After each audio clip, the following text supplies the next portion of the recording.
Siapa yang tak pernah mendengar nama Korun atau Karun, seorang sosok kaya raya di zaman Nabi Musa, namun namanya melegenda hingga sekarang.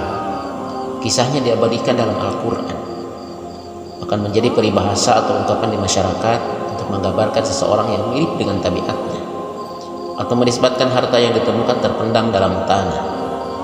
Dasar Korun, atau wah, itu harta karun.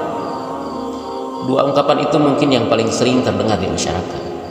Sayangnya, ketenaran nama Korun bukan karena kebaikannya, namun karena kesombongannya, kekikiran, dan nasib tragis yang dialaminya. Lantas apa yang menyebabkan dirinya sombong? Jika menelaah ayat-ayat yang mengisahkannya, penyebab kesombongan Korun adalah harta kekayaannya yang sangat melimpah. Ia lupa terhadap zat yang menganugerahinya.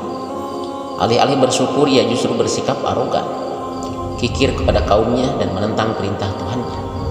Demikian yang digambarkan dalam Al-Quran. Sesungguhnya Korun adalah termasuk kaum Musa, maka ia berlaku aniaya terhadap mereka, dan kami yang menganugerahkan kepadanya perbendaharaan harta yang kunci-kuncinya sungguh berat dipikul oleh sejumlah orang yang kuat-kuat. Al-Qasas ayat ke-76. Disebutkan oleh Ibnu Jurayj, nama lengkap sosok kaya raya itu adalah Korun bin Yashar bin Kohis bin Lawi bin Ya'qub. Ia merupakan putra paman atau sepupu Nabi Musa alaihissalam. Pasalnya, Nabi Musa alaihissalam sendiri adalah putra Imran, sedangkan Imran adalah putra Kohis.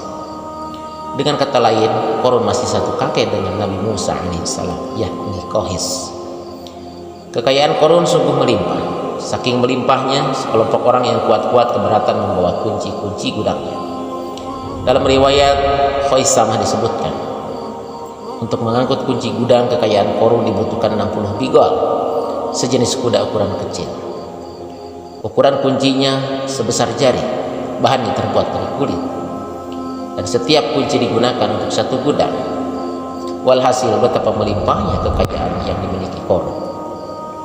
Namun di balik kekayaannya, Korun seorang sombong dan gemar pamer kemegahan. Itu pula yang dikisahkan dalam ayat berikutnya. Maka keluarlah Korun kepada kaumnya dalam kemegahannya. Para ulama tafsir menjelaskan, Korun keluar dengan baju mewah diiring dengan 300 gadis berbaju merah dan 4.000 kendaraan kuda. Tak heran iring-iringan Korun mengundang decak kagum mereka yang gandrung terhadap harta kekayaan, sebagaimana yang terekam dalam ayat. Moga-moga kiranya kita mempunyai seperti apa yang telah diberikan kepada Korun. Sesungguhnya ia benar-benar mempunyai keberuntungan yang besar. Al-Qasas ayat 79. Namun tak sedikit pula kaumnya yang mengingatkan, janganlah kamu terlalu bangga, sesungguhnya Allah tidak menyukai orang-orang yang terlalu membanggakan diri. Sebagian ulama menafsirkan istilah farihin atau orang-orang yang membanggakan di sana juga berarti takabur, zalim, berbuat kerusakan, arogan, dan tidak mau bersyukur terhadap nikmat. Tak hanya itu, Korun juga seorang kaya raya yang sangat kikir dan menolak mengeluarkan zakat. Hal itu seperti diungkapkan oleh Ibnu Abbas. Disebutkan ketika datang perintah zakat, Nabi Musa alaihissalam pergi menemui Korun dan memerintahnya mengeluarkan zakat sebesar 1 dinar setiap 1000 dinar hartanya, 1 dirham dari setiap 1000 dirham, 1 kambing dari setiap 1000 kambing, dan seterusnya. Setelah Korun menghitung seluruh hartanya, ternyata jumlah zakatnya sangat besar. Kekikiran dan kegandrungannya pun mulai menghalangi hatinya untuk mengeluarkan zakat. Alih-alih mengeluarkan zakat, ia malah mengumpulkan sekelompok Bani Israel dan mencoreng nama baik Musa alaihissalam. Ia berkata, selama ini kalian taat terhadap apa yang diperintahkan Musa. Tahukah kalian sekarang Musa ingin mengambil harta kalian? Mereka menjawab, engkau adalah pembesar dan pemimpin kami. Perintahlah kami apapun yang engkau mau. Akibat kesombongan, kecongkakan, dan kekikirannya, Korun pun ditenggelamkan ke dalam bumi. Demikian seperti yang diungkap dalam Al-Quran, maka kami benamkanlah Korun beserta rumahnya ke dalam bumi, maka tidak ada baginya suatu golongan pun yang menolongnya terhadap azab Allah. dan tiadalah ia termasuk orang-orang yang dapat membela diri. Al-Qasas ayat 81. Kala itu Allah menurunkan wahyu kepada Musa alaihissalam untuk memerintah bumi apapun yang diinginkannya. Begitu Nabi Musa alaihissalam datang dengan wajah sangat marah, barulah Qarun merajuk, "Wahai Musa, sayangilah aku." Sementara Nabi Musa alaihissalam tak bergeming, beliau lantas berkata kepada bumi, "Wahai bumi, telanlah Qarun dan para pengikutnya." Seketika rumah Qarun mulai bergetar. Qarun dan antek-anteknya perlahan mulai ditelan hingga bagian lututnya. Rumahnya pun ikut turun sedalam lutut. Qarun kembali merajuk, "Sayangilah aku Musa." Sementara rumahnya kembali berguncang.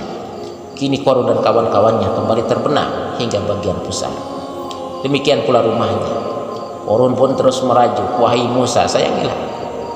Sementara Nabi Musa alaihissalam kembali meminta bumi, "Wahai bumi, ambillah mereka."